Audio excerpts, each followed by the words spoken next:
Hi, my name is Dr. Nafhesa Ali, and I'm going to be talking to you about researching symmetrically to explore exclusion, othering, and whiteness in local policymaking. I begin first with the abstract for this presentation to highlight the positioning of minoritized and racialized groups such as Global South immigrants as deficit in knowledge, language, and motivation is a form of othering prevalent in all spheres of global North societies, and the environmental sector is no different. In both academic literature and policy, there is an assumption that minoritized groups are hard to reach, and that they are less interested in sustainability than the usual white middle-class environmental subjects. But what might the picture look like if it focused on those who have the power to make choices and those whose interests matter, and also the choices they make around those who can be ignored? By holding up a mirror to the powerful and asking them to reflect on their own practices and assumptions, we center the operation of structural inequality to show that the lack of inclusivity in sustainability policy is very often a product of structural whiteness rather than the deficiencies of racialized communities. The aim of this presentation is to explore how people in positions of power obstruct, erase, or facilitate the engagement of racialized communities in activities relevant for environmental change. I argue that the sociological knowledge that takes a symmetrical approach to research analysis based on McGregor et al.'s 2024 paper is needed to avoid othering immigrants while surfacing whiteness as a context in which othering occurs. The main aim for this presentation then calls for greater attention to how white structural advantage shapes the design and implementation of local green agendas in order to develop just and transformative approaches to environmental policy making. In an article published by Head et al. In the Local Environment, they state that what should be uncontroversial facts, such as effective environmental management in the global North, needs to take account of increasing ethnic diversity.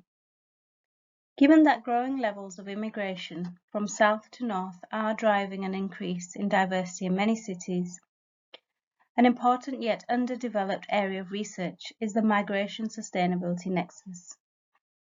However, when it involves racialized minorities in white-dominated countries such as the United Kingdom, research on the migration nexus is faced with a dilemma.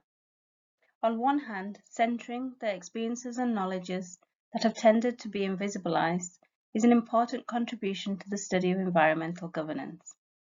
On the other hand, such as asymmetrical research risks affirming the problematic positioning of immigrants as unexplored others who are hard to reach and in need of special attention in order to meet official environmental sustainability targets. In much of the research in sustainability consumption field, there is a lack of political analyses needed to contribute to socio-environmental justice. This leads to inattention to how policy, agendas, and the assumption of peoples in positions of power may serve to obstruct, erase, or facilitate engagement of immigrants from Global South countries in activities relevant for environmental change. Awareness of and desire to avoid this risk leads our attention to those who are the people behind a city's green agenda. What is their positionality? And what assumptions do they make about diverse populations, in particular about Global South immigrants? What, if any, are they thinking and doing to increase social justice within their city's environmental plans and policies? To begin to answer these questions, the barriers and enablers of awareness and greater sensitivity to ethnocultural diversity within urban environmental governance process is needed. So I draw on the concepts of othering and whiteness to propose a symmetrical approach to understanding the migration sustainability nexus at the level of a local state. The central project of the environmental justice movement has been to show that sustainability is an exclusionary concept that is practiced in ways that support racist and colonial power relations. Environmental justice scholars have challenged the white centrism that leads to the marginalizations of issues of concern to people of colour by governments and mainstream environmental organisations. In the UK, for example, the environmental sector is overwhelmingly white, with just over 3.1% of professionals identifying as people of colour. This necessitates the consideration of structural inequalities in any analysis of the involvement of immigrants in the environmental governance. To achieve this goal, it is important to recognise that not only marginalised groups are often sidelined from wider debates and discussion, but also to appreciate how different groups can and do contribute to environmentalism. The purpose of academic research and activist organising is to readdress the problems of white centrism and exclusion in sustainability, particularly in sustainability fields, in ways that contribute to the empowerment and improved quality of life for marginalised communities and ultimately to a paradigm shift in minority world environmental thinking.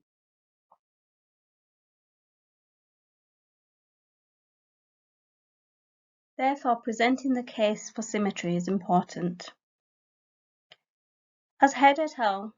2019 suggests, that there is a need to go beyond Western logics in order to develop more inclusive understandings of sustainability involving immigrant voices in particular. People who have migrated from non-Western contexts and cultures to live in overdeveloped cities have valuable vantage points and yet are seldom included, or included in a tokenistic way in environmental social science research. This may in part be because of the subject areas dominated by white Western researchers who lack the skills, resources, or motivation for carrying out research with racialized migrants from Global South. It may also stem from the lack of trust or interest in academic research on the part of the newly arrived residents. To overcome such barriers, Head et al. Suggests that working with community core researchers to facilitate the inclusion of participants and minimize language and interpretation difficulties is key. By designing a project that focuses on people who have migrated from specific countries, our intention is to make visible experiences and knowledges that are often ignored.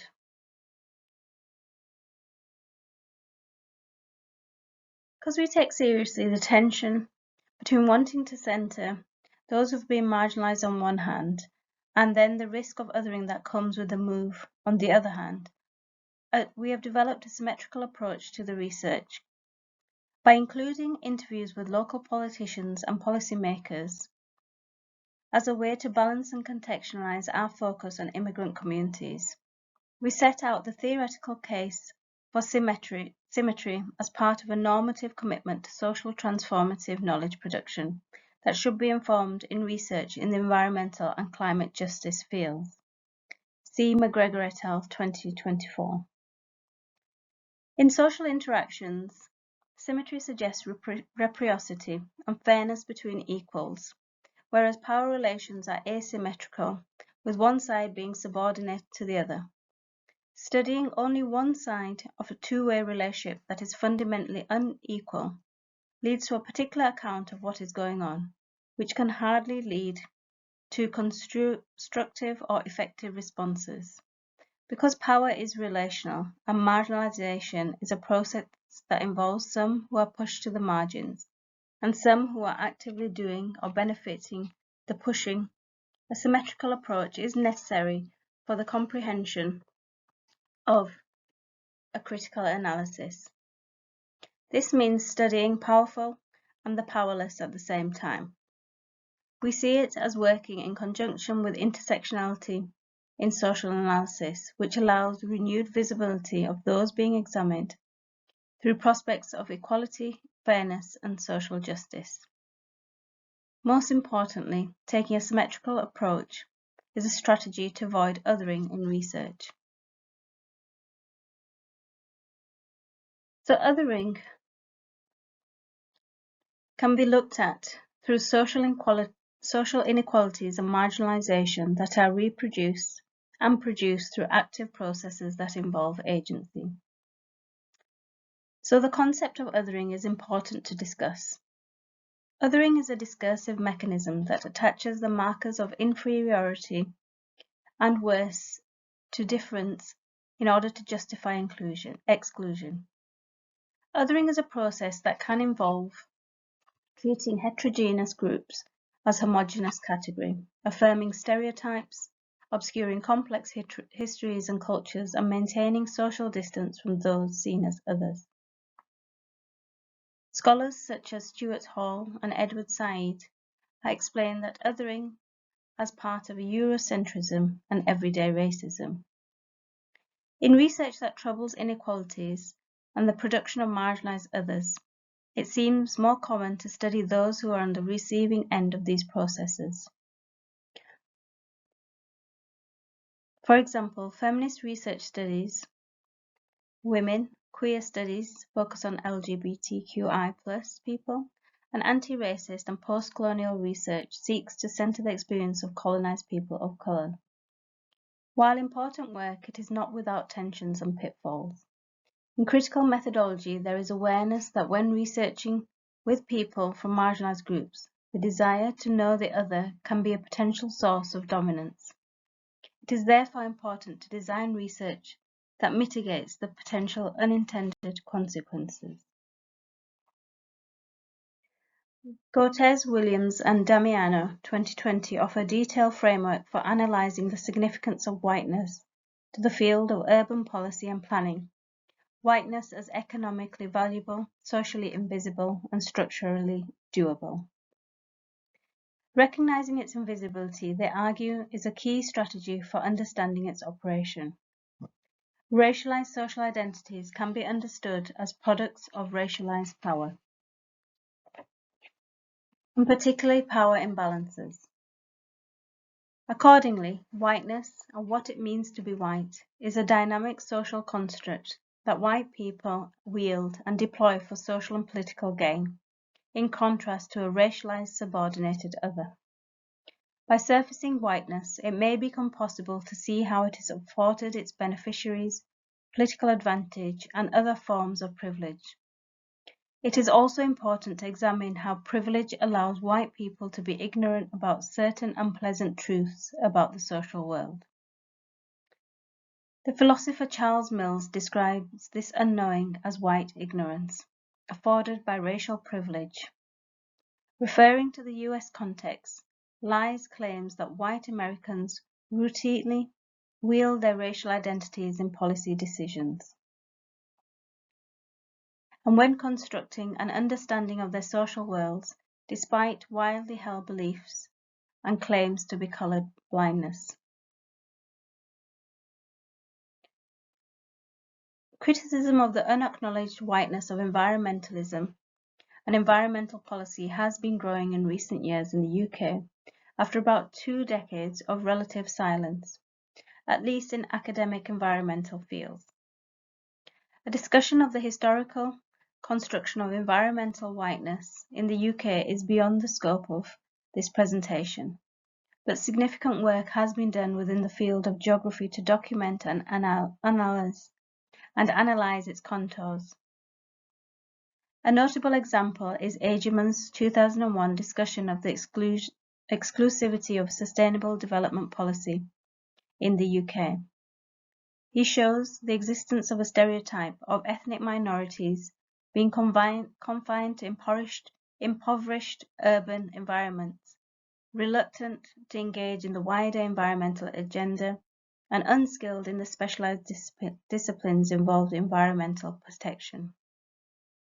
He argues that racialized minorities are routinely shortchanged due to institutionalized racism and systematic indifference to their difference. The root cause of this problem of the invisible power of whiteness in governance at all levels the ethnic other has been constantly redefined and renamed, reinforcing its difference and marginality from the white norm. Ageman concludes with the suggestion that overcoming racist exclusion of ethnic minorities and people of color from sustainable development agendas requires a more proactive role for local government and proven commitment to anti-racism and racial equality. 20 years on, it seems questionable whether his call to action has been heard within the white-dominated spaces of local environmental governance. So to conclude, in this presentation, I have advocated and exemplified a symmetrical analysis. The fact that immigrants from the global south have been largely absent from environmental research and policy making cannot be fully understood by studying them. If power is relational, then both parties to the relationship, the powerless and the powerful, need to be included in the analysis. And I argue that this symmetry should be part of the environmental research agenda. We know from lessons learned so far that projects risk being perceived as othering immigrants from the global south, as well as engaging in colonial forms of knowledge extraction, unless we reflect carefully on our research design, ethics, and positionality. So I make the case for a symmetrical approach as both consistent with intersectionality and as a strategy for reducing the risk of othering immigrants in research on the migration sustainability nexus. By taking a close look at the political context and the conditions in which the green agenda is developed, we will better be able to produce the kind of situated and embodied analysis advocated by Crew Minerva and Sidhi 2012. While we cannot completely avoid othering, by holding up a mirror to the powerful and asking them to reflect on their own practices and assumptions, we can show the lack of diversity and inclusion, and that this is a product of structural whiteness rather than the deficiencies of racialized communities. Moreover, a symmetrical approach helps to foreground the structural inequalities that cause the othering and invisibilization of some groups, while privileging others who occupy traditionally dominant and unmarked positions of race, gender, class, and immigration status. The invisibilization of minoritized groups is often assumed to stem from their own failures or deficits. For example, that they fail to integrate or they don't speak English, rather than the structural factors. In this context, a symmetrical approach enables us to examine not only how intersecting forms of inequality, religion and race, for example, can feed into and construct new spaces of inequalities which are underpinned by wider systems of domination within the environmental field, but also how political resistance may be mobilized to counter this process. So symmetry is compatible with intersectionality as an analytical tool in that it helps to show both privilege and inequalities are relational and socially produced. The fact that so little has changed on the local government level suggests that the efforts to promote racial justice in the environmental field continue to be poorly designed and implemented. But there are also deeper problems stemming from the durability of whiteness in the UK, which have yet to be acknowledged, much less tackled effectively.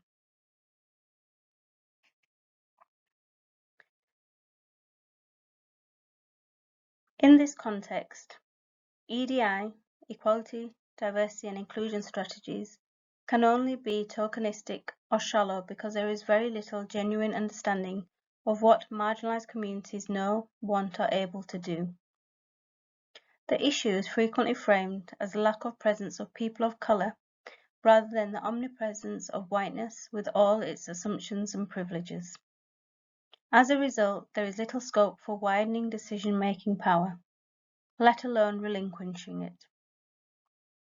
In contrast, true symmetry demands a surfacing of whiteness in the process of trying to understand how powerful professionals, organizations, and individuals driving environmental initiatives engage with minoritized communities and how these communities respond to them in turn. Prioritizing research that allows for this surfacing is a promising strategy for pursuing environmental justice in local communities in the UK and beyond. Thank you for listening.